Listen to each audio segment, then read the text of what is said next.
আসসালামু আলাইকুম বন্ধুরা, সকলে ভালো আছেন। তো এই ভিডিওতে আমরা শিখব যে ল্যাপটপ অথবা কম্পিউটারের যে কোনো আইকনকে আপনারা চাইলে যে কোনো জায়গায় নিয়ে যেতে পারবেন। তো এখন দেখতে পাচ্ছেন আমি মাউস যে কোনো আইকনকে ড্র্যাগ করে এনে যদি ছেড়ে দেই তাহলে আবার পূর্বের অবস্থায় ফিরে যেতেছে, দেখতে পাচ্ছেন এখানে।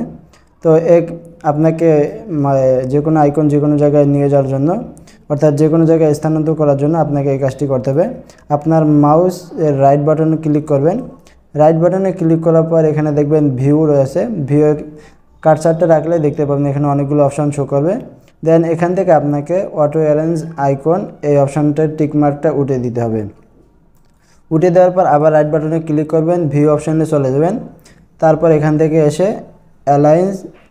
অ্যালাইন আইকনস টু গাইড এই টিকমার্কটা উঠিয়ে দিবেন। দেন এই দুইটা টিকমার্ক উঠিয়ে দেওয়া হওয়ার ফলে আপনারা যে কোনো আইকনকে মাউস দিয়ে ড্র্যাগ করে এনে যেখানে ইচ্ছা সেখানে ছেড়ে দিলেন এবং সেই জায়গায় ওই আইকনটি থেকে যাবে।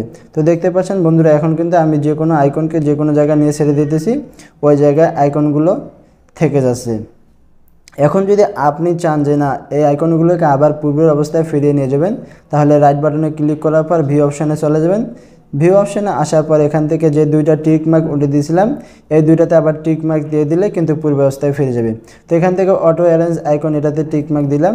তো দেখতে পাচ্ছেন আইকনগুলো পূর্বের অবস্থায় ফিরে গেল। তো আশা করি ভিডিওটি আপনার কাছে ভালো লেগেছে। যদি ভালো লাগে তাহলে ভিডিওতে লাইক দেবেন।